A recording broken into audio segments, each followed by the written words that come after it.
حضرت ابو ہریرہ فرماتے میری اماں بوڑھی تھیں تو ان کا معدہ کمزور ہو گیا تھا، تو میں اٹھا کے پخانہ پیشاب کرتا تھا تو کئی دفعہ میرے اوپر کر دیتی تھی. یہ حضرت ابن جوزی علیہ رحمٰن نے اس کو لکھا ہے. فرماتے ہیں میرے دل میں خیال آتا تھا کہ میں بڑا خدمت گزار ہوں اپنی ماں کا. ایک دن میں حضرت عمر کے پاس بیٹھا تھا ان کے دور خلافت میں، تو ایک شخص آ گیا. اس شخص نے آ کر کے کہا کہ حضرت عمر سے حضور ایک مسئلہ پوچھنا ہے. فرمایا پوچھو.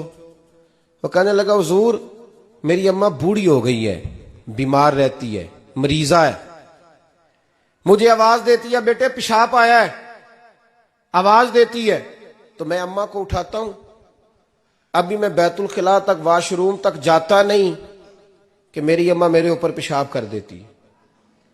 حضرت عمر سے کہنے لگا حضور بچپن میں اماں پہ پیشاب کرتا تھا، اب اماں میرے اوپر کر دیتی ہے تو حق ادا ہو گیا نا. حضرت ابو ہریرہ کہتے ہیں جب اس نے سوال پوچھا تو میرے بھی کان کھڑے ہو گئے.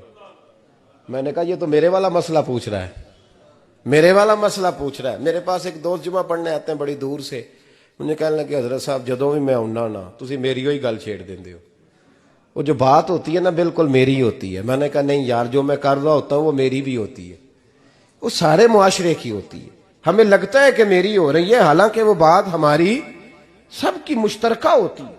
سن لیں اور یاد رکھ لیں. حضرت ابو ہریرہ فرماتے ہیں میرے کان کھڑے ہو گئے. میں نے کہا اس نے تو میری بات پوچھنی شروع کر دی. حضرت فاروق اعظم سے کہنے لگا حضور بچپن میں